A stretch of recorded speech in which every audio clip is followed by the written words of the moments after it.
Good morning from Panhandle Outdoors, America's only daily outdoor TV show.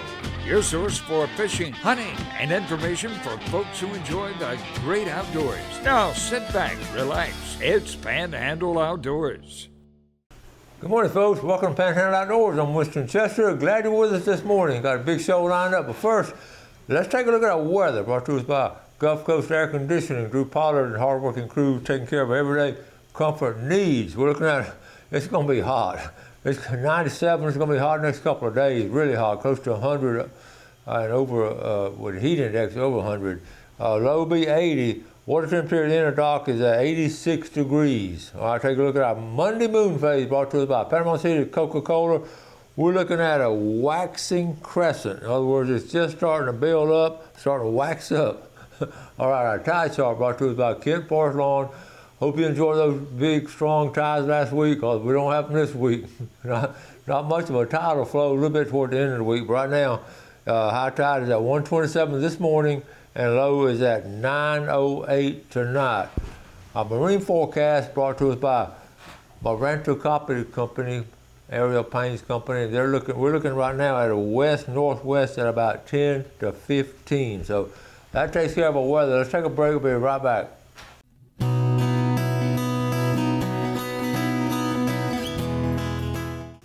Okay, welcome back. Good way to start this week. We talk about the Mobile, the fishing, when they had this big jamboree, jubilee over there at Mobile Bay, and I got a tickle. So far, I counted 3 times it's happened. And now with social media, you're able to keep up with it. So I'm going to show, this was on just, let's see, here we go. This is a little short clip, and they got a label now. And they had stingrays in there, flounder, mullet on both sides. Okay, this was here in the morning, last week. I forget what morning it was last week. But a lot of catfish right there. Okay, so now let me go to another one. They found, another one they had was, I think, a couple of days before. Okay, here's one right here. This was at night. I don't know if it was the same night, but this was at the fish house, at Fairhope Fish House. They're in Fairhope, Alabama. That's on the eastern shore. But look at them. It may have been the same night and went on into the morning. But they did get some flounder out of it and able to get some mullet. But anyway, I just wanted to share that with you. I like to keep up that kind of stuff. It's just really cool stuff. And it's a lot of fun to watch. And like I say, I used to have some friends who lived over there. They let me know about it. Just kidding, and they will not. It's a secret. In fact, they say, I talked to a guy from Mobile. I see him on a regular basis. He lives here now. His brother still lives over there, and his family still lives over there. And he said that there are certain areas just completely closed-lipped about it. And I asked him why couldn't they get cameras up and show them, but he said they're really, around the Fairhope area, they're really closed-lipped about it until after it happens, and then they'll show the video. Okay, let's see. This is a good one to start with. We got flounder season coming up. My good buddy Carl Andrews, he's part of the Cape San Blasters, and he took his two of his grandsons, Wesley and John Carl. They got up at 4 o'clock. They drove to Steinhatchee, picked up 6 gallons, and was through by 4 o'clock, headed back home. The mussels were huge. They were 6 foot of water. Let me blow this up. Right here. That's some really big scallops. Let me get it zeroed in here. You look at the size of those, and that's down in Steinhatchee. A great picture there, and good job. Well, I don't think they're going to be that big in St. Joe, Carl. I wonder if we could transplant some of those. We need to check on that for off season, see if we can do that. All right, moving on. My buddy JB over in Choctawhatchee River, they went mullet fishing. He forgot the cooler, left it on the driveway. That first 2 sentences tickled me, because how many of us have done something like that, or left something in the garage or in the driveway? So he got a 20-pound bag of ice and a 5-gallon bucket. How many of us have done that? And it lasted about 10 o'clock. Okay, so that's about right. And he took his friend Tom on his first mullet trip, and no bait, just on a little gold hook. He took a little coaching, but he was off and running. I was doing the netting on the big boys. Tom got a couple in the 3-pound range. We kept 8 in the bucket and tossed at least 25 or more. Let them go. Great quality of fish. Here it is right here. That's a 3-pounder. On a gold hook. Got a life jacket on, but they forgot the ice chest. This is interesting. I got tickled. I get tickled a lot of things, but this is here at the powder room, which is a shooting range over there on the beach. But what this is about compasses. I was doing this in outdoor education back in the 90s. We did this every year, teaching kids how to use a compass. And I'm just so tickled. They're actually having a course on it now. So if and you know, people say you can use your phone, but really you need a compass when you're out way back and don't have a signal. But this instructor is a survival instructor. He teaches you to determine location and all that. But anyway, check it out, the land navigation class. Is that not cool? It's actually next, not this coming Saturday, but the following Saturday from 9 o'clock to 4 o'clock, 9 a.m. Very interesting. And I'm going to save this and show it to our outdoor education teachers and tell them they're ahead of their time teaching this. It's really interesting. Kids love that compasses. And speaking of, I got a kick out of this one too.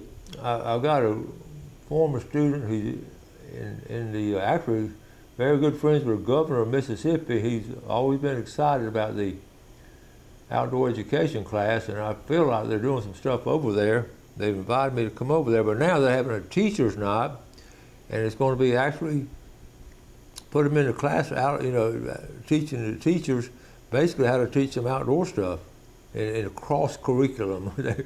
Okay, this might be the beginning to get the foot in the door. So tickled to see that. And here's the things they're going to be doing. We won't go over all of it, but connect with and be inspired. Number 2. I'm excited about that. I'm gonna get with them. Listen, you can buy this online. This is on.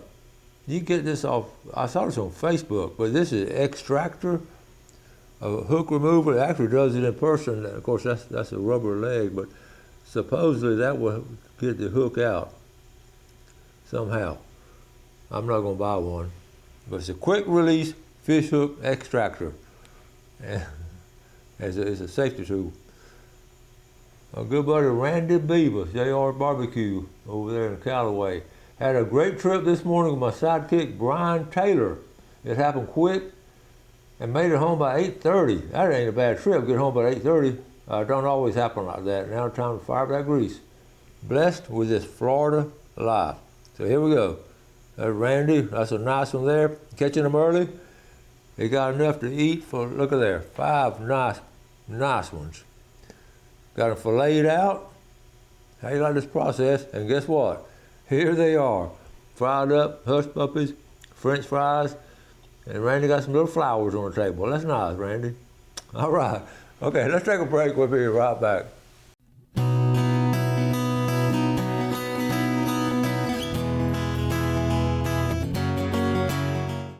Okay, welcome back. We talk about ICAST every year, and I try to go as much as can. As we talked about earlier, I didn't get a chance to go this year.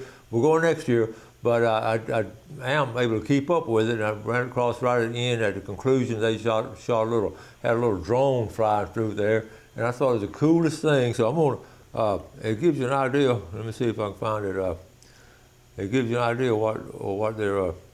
Okay, here it is right here. Let's see. Okay, this is a drone. It's going to be the same no matter what. Okay, here we go. So these are all the different segments of the Orlando Civic Center. But look at the people and look at all of the displays. And I wanted to point some of them out. To me, it's flying a little too fast. I saw that girl right there. She was with the one of the companies. They need to slow it down and put a parachute out behind it.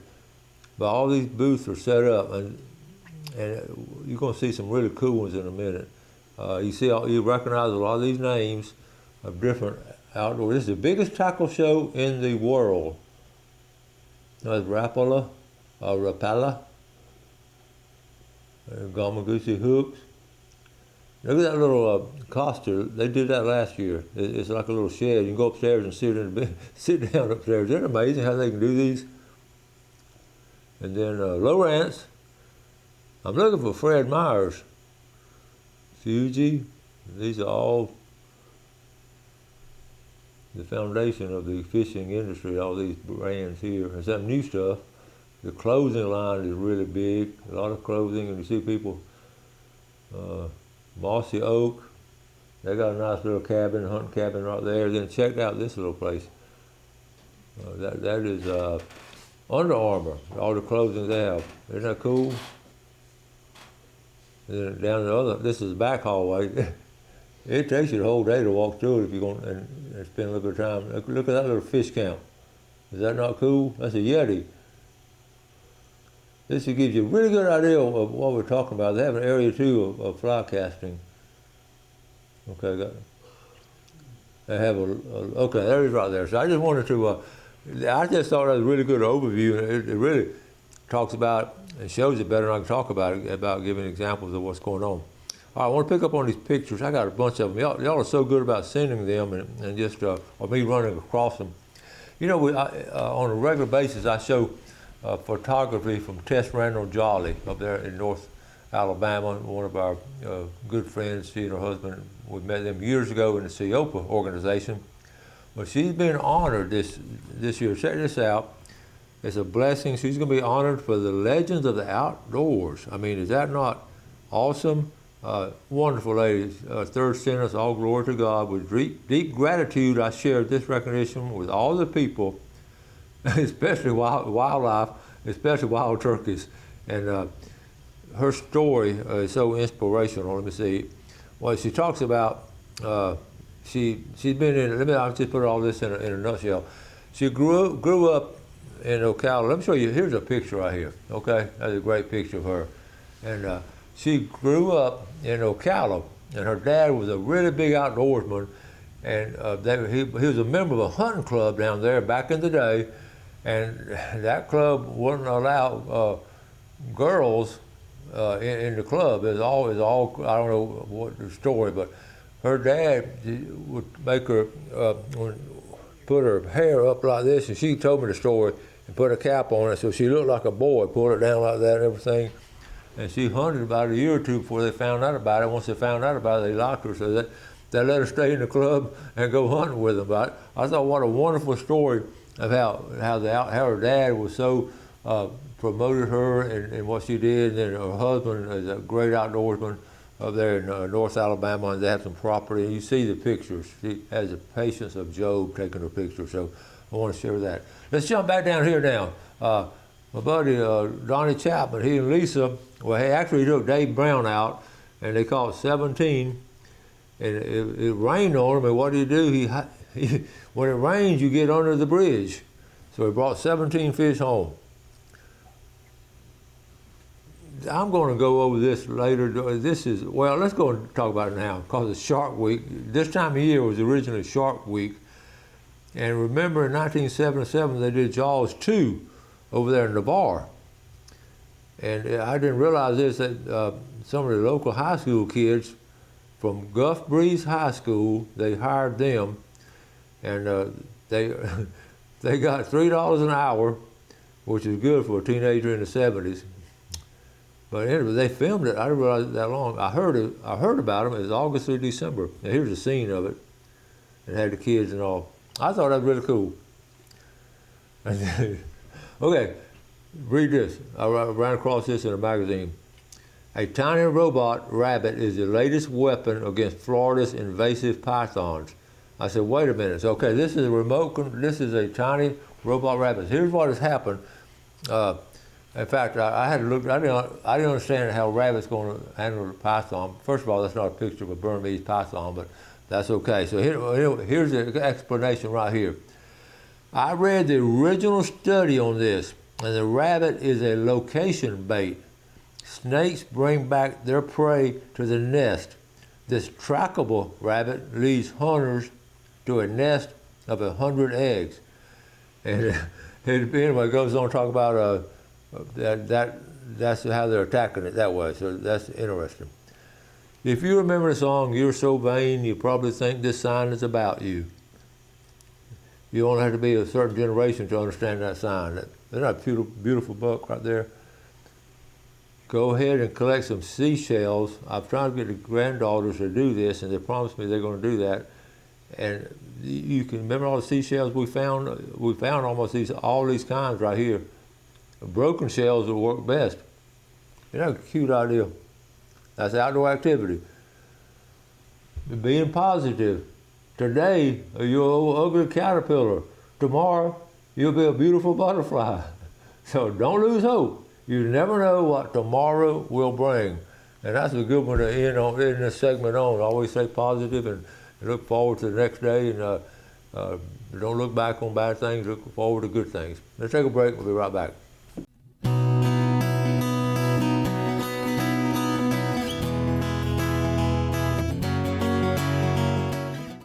Okay, welcome back. Glad you're with us this morning. Let's take a look at our fishing game time brought to us by Blue Water Outriggers in Port St. Joe. 2:38 to 4:38 this morning, this evening from 2:56 to 4:56. Looking at pictures, amazing natural pictures and all, and this one right here, my buddy Joe, here he is, Joseph Mandeville. We'll give him credit for these. Remember the storms we had last week? He took some great pictures. Well, it was exactly 5 or 6 days ago. Look at these lightning strikes. There's a series of them here. It's late in the afternoon, but this is right here. Of course, you see the Hathaway Bridge, and the house lit up. That's really cool. We see the condo over there, which is ugly, but the lightning and everything else is beautiful. Okay, so here it is. It starts getting dark, and a storm is still out there. Those storms hung around a lot last week. They just wouldn't go away. They didn't come through and get out. They just hung around. But check out these, look at that. The sun is setting and the lightning, some of great photography. Look at this one. This one forked off. I know y'all have seen them before, but it's always interesting when they fork off because one part looks stronger. See the one on the right? That one is stronger. It looks like force than the one on the left. And then these are two separate ones. Isn't this beautiful? Good job, Joe Manderfield. That's, let's see, that was, okay. That's it anyway. All right, anyway, let's jump down now from the St. Andrew Bay to Apalachicola. We're talking about the Apalachicola Riverkeeper, which is a great organization, and they're working on actually trying to get these sloughs back to natural habitat.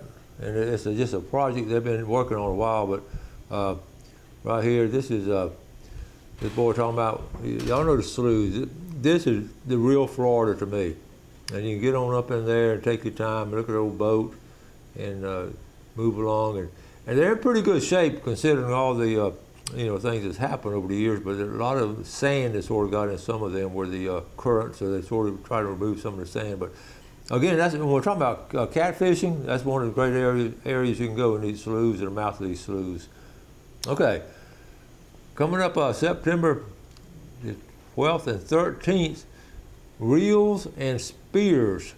This is actually a classic, Gulf Coast, the Gulf Classic. It's going to be out here at Point South Marina for spear fishermen and fishermen. So it's going to be, it's a Warrior Memorial fundraiser.